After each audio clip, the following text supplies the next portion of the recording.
name is Christopher Saunders, and this is the Connecticut Sports Talent Show, where we talk all things talents in Connecticut. And on tonight's show, I'm pleased to have a senior running back and linebacker, Michael Deitelbaum.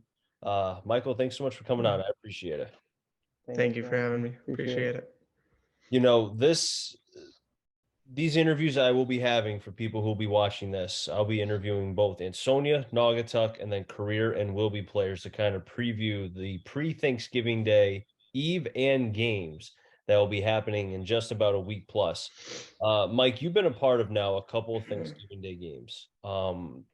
Does it feel like that this is just another, not so much another game, but just that now you've been a part of quite a few now?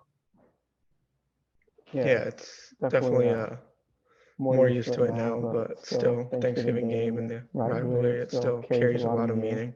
So always with that, it's just a big game overall.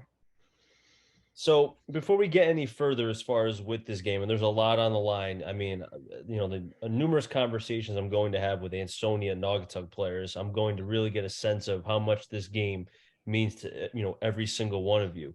I want to go to before even you arrived at Naugatuck High School, before you even thought about playing football past a certain age. Sports in general, it seems like have really been a part of your life. Just talk to me about just early on. What sports did you focus on? What did you want to play mainly? Just talk to me about that. Yeah, I always played three sports since I was younger.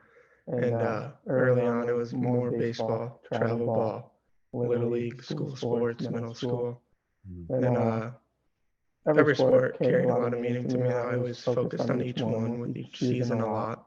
I took pride in that. But as I got older into the high school season, it turned to football, lifting, training, and just getting ready for the season every fall. Now, as you started to mature athletically and such, did you start to notice that uh obviously you mentioned how football, like the weight room training, etc. Mhm. Um, did you feel like that football started to kind of overcome baseball to a certain degree? Because I know you're a very good catcher as well. Yeah, and so yeah, I see that. It's a year-round commitment with the lifting and training, like you said. Mhm. And I just feel like that's my go-to sport. I've always had a passion for it. Now, passion is just there all out for football. Was there any particular player when you were growing up, as you were playing football, either in college at the time, the pros, maybe at the Naugatuck level in high school? Because I'm sure you went to a lot of games growing up. Mhm. Obviously, your dad played. Was there anybody that you really kind of admired the way they played the game that you tried to, to take into your game a little bit? Mhm. Yeah, my older brother Tyler, he played for 4 years at Naugy. Every Friday night I was there watching him. Always admired the way he played. Hard nosed, downhill player, loved the game and he just played with heart. So I admired him a lot, and I kind of took my game after him. Now you talk about he played with heart, he played downhill. That sounds a lot like how you play, Mhm. especially being running back. You're a downhill old school, and I know you've heard that a lot. Linebacker, same situation. You do the same exact thing. Downhill, I mean, the passion goes without saying. Nobody can question the heart. So would you say that is a pretty good comparison? Yeah, my game, probably modeled after him a little bit from watching him so much and Mhm. what he's taught me over the years. So Now, what position did he play? he was a safety and then a running back as well. So when I think about the positions that you play, was it something where it didn't matter where you played, you just wanted to play and do the best you could?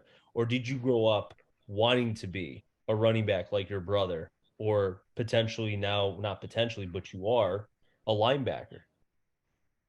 Yeah, any position I played when I was younger, I was just happy to play and enjoyed that. As I got older, I felt kind of stuck with the running back and linebacker, even when I was younger in Pop Warner. But watching him play, I definitely wanted to be a running back. And on defense, anywhere I could get on the field. It's fun for me. So, Now, thinking about before you even got to Naugatuck, I remember when I first started ATR, and there was a gentleman who told me about the Pop Warner team and how they were having so much success. and that they were doing a whole lot of winning. And I don't remember if you guys won the trophy, if you won the whole thing. You could correct me if I'm wrong here, but I mentioned it, and little did I know that fast forward a couple years, a lot of those players not only went to Naugatuck, you've accomplished so much. You defeat Ansonia last year, you make the playoffs multiple years, and then now you're on the cusp of doing something great with the group of seniors that you have now. Do you realize that it kind of in some ways started when you guys were just little greyhounds to a certain degree? Yeah, I know it's carried over time, the connection we have with each other. As the years went on, we've had kids move in, new kids that come into the family, the Greyhound family. We just build that bond and connection, and over time that carries with success. And we really see that connection through younger years playing and their passion for the game carrying over as well. How much of that connection do is needed, Mike, to be able to have not just success, but the standard of which there is for Naugatuck sports? Because let's be honest, there's a standard. There's expectations, and Yeah. it seems like you guys answer the call every single time. Yeah, it's definitely important to have connections and bond with our guys on the field. 11 guys on the field, team sport. Always have to rely on each other to do our jobs and stuff like that. And, building that from the start, like in the summer and the winter, that carries into the season and the games on Friday night. So that's always helpful. Now, last year, mind you, you were one of the group of, yeah, I think what you guys are the last class as far as that lost a year as far as football. There may be one more. I have to go back and look, but you lost a year because of COVID. Mm, So last year was your de facto sophomore year, but you were a junior on the field. yeah. Um, I'm not going to ask, oh, how tough was it not playing football? That's a dumb question. Obviously, it was tough. But for you, how were you able to keep yourself mentally there and not be, during the COVID year and not kind of losing sight of what was going on? Because there was a lot of stuff going on that you didn't even know at the time. I didn't even know. Were we going to have Mm, sports? You know what I mean? yeah. Yeah, I just trying to get kept the hopeful mindset. Even though we didn't have a season, we had the 7-on-7, and then stayed in the weight room, stayed training. Just kept close with the guys in the team too. Hitting the field when we can, getting extra any work we can, and just being hopeful that eventually we'll get back on the field, real football, full pads. Was there any benefit too? Because I'm assuming during that time, you and your family were home a lot, or at least spending a lot of time together. Mm, Knowing that your little bro, Mr. Little Deitelbaum, Ryan Deitelbaum, yeah, was going to yeah. be at Noggy one day. So did it help that you being there kind of helped him a little bit to a certain degree? Because I feel like you guys were able to train together if that's what you did.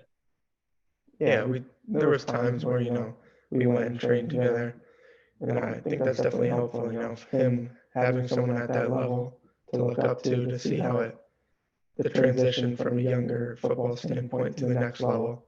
It's always helpful, and I think he definitely benefited from that. He's doing great now. So. Now, talk to me about last year, man. I mean, even going back to your freshman year, because since you've entered the Greyhound football program, you don't know what not making the playoffs is. You made it your Mm, freshman year. I know, obviously, your junior year, you made it as well. And then this year, you're on the cusp. I'm pretty sure, supposedly, you unofficially in the last game against Woodland clinched the playoff spot. It's just a question of where. the rankings, yeah. Rankings, exactly. But you guys are there, although I'm sure that's not on your guys' mind. Trust me. Mm, I think I know what's on your mind, just like Antonia's mind. But it's one of those things where, like I mentioned with the Noggy standard, the standard is the playoffs and obviously more. Has that ever crossed your mind or been a weight on your shoulders? Because I'll be honest with you, I don't see it with you. I don't see the pressure on you by any means. yeah, just try and put it off as much as you can and focus on what's ahead and what's at hand. You know, Constantly worrying about end of the season playoffs. That could catch up to you if you don't focus on in season and getting better every week for each opponent. So that's what I try and do, focus together as a team on each week. Going into your senior year, I felt like even last year, you were one of the leaders. I felt like even though you weren't the senior, you acted the maturity, everything on the field, screamed like almost like in college. Like you were like a seventh year senior, the way you acted, just the way you approached things. Did you ever feel like that, or were you more of because to me, I get the blue collar thing from you. Where's my lunchbox? Let me go get my 15 tackles. Let me get my touchdowns, my 100 yards, 150 or 80 yards tough, and then I'm gonna go home and go back to work. Is that kind of what like? Do you get what I'm saying? Yeah, last year though, I felt like I found myself leaning on the seniors more. They've been through it a little more than me. I was first year ever playing varsity football, so they had the experience and they definitely helped me out. It was fun to lean on them, and they were great leaders as well. So Now, last year, to go back to that really quick, first year with Coach Anderson, also Coach Moff as well. Both are cerebral when it comes to offense for Anderson, Moffo defense, but just overall coaches. Uh, how much have they meant to you, Mike, and now your second season with them? yeah, I can't really describe how much they mean to me. They're both phenomenal people, phenomenal coaches. Mhm. What they've taught me in just short amount of time, it's second to none. They mean a lot to me and how I've developed as a player. They're just great coaches and great people. Coming into this season, there was a lot of expectations, and I think the Greyhounds have lived up to them. I mean, I look at the one loss that you guys had against Holy Cross, and uh, I guess the question is, does that loss still linger in your guys' minds? Does that still kind of, I don't want to say motivate, but I feel like that extra oomph, if you guys ever needed that extra push, is that Holy Cross loss that push? Yeah, I think it's in there. Whenever you lose, it doesn't really go away. But what you have to do as a team, you have to put it behind you, learn from what happened, use it to get better, to work harder, and pick up the urgency from that point on.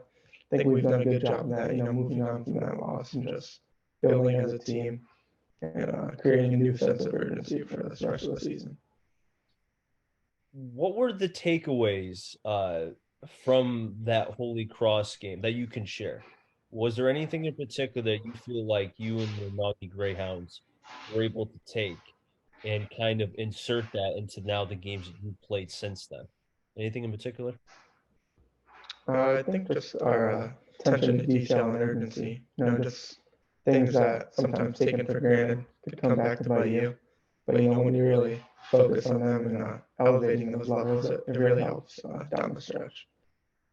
No, I want to focus on the defense side for you for a second because you've got some big boys on the line. I mean, with you being the linebacker, now you're the one calling the plays, correct? Yeah, echo them in and stuff. Okay, so you're obviously seeing what's in front, and I'm talking about the big boys, Kanai, Ramos, all of them. Like, And do you ever think like, holy cow, like there's some big dudes in front of me, and thank gosh they're my teammates. Like, yeah, you know what I mean? yeah, pretty much every day. I'm like, it really doesn't.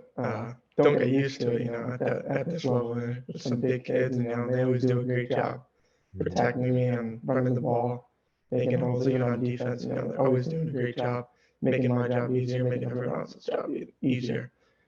Stuff they do doesn't go unnoticed for sure. And let's go to the offense side really quick because with you running the ball and running the wing T, the offensive line has to be in sync. Guys got to know when to pull, make sure when they know who to go after, where to go, etc. Um, talk to me about kind of the amount of practice that the offensive line really took to make sure that they got because it's not an easy offense to run. I'm sure you could speak. Mm-hmm. Yeah. No, it's been a evolution from the start of the season in August, even throughout the season now.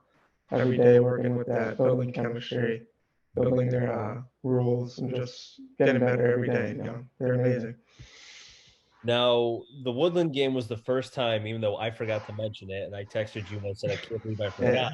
Yeah. Now, that was the first time that all three of you, and by three of you, I'm talking about the Earth, Wind, and Fire. You're Earth, the Fire is Martin, and the Wind is Jet Hall. Before I even get to Jet Hall being back and what that meant, because I've never actually asked you, or any of you three actually, when you guys heard that that was something that I was calling you guys on the air. I mean, what was your guys' first reaction? I mean, was it, yeah, just talk to me about that. It was fun, We liked it, it was unique, and we definitely took it, had fun with it, still love it. Yeah, it's one of those things where just I feel like it makes sense. It really, especially after what Martin's been doing this year. I mean, it's just ridiculous the numbers he's putting Mm. up. Yeah, he's had a great season. He's been working all year, even over the summer. Just a great player all around, great person too. And how much does it mean? I'm sure it means a great deal. So probably a dumb question as far as how much does it mean to have Jet Hall back? But I know that he's a passionate kid, loves the game, the work he's put in just to get to this point. It was great to see him back in the Woodland game. I wish it wasn't raining. That was Yeah, the most terrible part. But to see him back there and to be a part, and I feel like even though he didn't get the ball a lot, the fact that he was out there going through the motions, going through the repetitions, I feel like will benefit him. I'm sure you were thrilled to have him back in the backfield with you and obviously Caden Martin. yeah, it's great to have him back. I'm happy for him. The amount of work he's put in over the summer, he's one of the hardest teammates I've ever had. And he's a great kid. He's a great leader, even as a young kid. So, having him back, it really helps. We're happy to have him back. Now the Ansonia game is about a week and 3 days away. And it's crazy how we're already at that point. It's amazing. Every football season just goes like that. I'm sure you could speak to that. Um, First week of practice for you guys was today. I know you were telling me what you guys were doing. You know, um, Obviously there's going to be a lot building up to that point. I'm sure you'll have interviews with Game Time and the Rep Bam, and those will be some Mhm. stuff, et cetera, so on and so on. I'm sure there'll be stuff going on the morning of the game. There'll be a lot of things. How difficult is it going to be? Or maybe it's not difficult, but that's why I'm asking you to be able to focus on the task at hand and not kind of get distracted by the other things that are going around. Does that make sense? Yeah, it does. It's tough. Such a big game with a lot of outside hype around it. But as a team, as a person, you really just gotta focus your attention to the game, the opponent, just working as a team for this game, and just planning all week, all next week as well. Now, I would assume that both Anderson and Maffo and the rest of the staff will make sure that everybody's on the same page. But for the rest of the team, because some guys have not experienced this, some guys have, some haven't.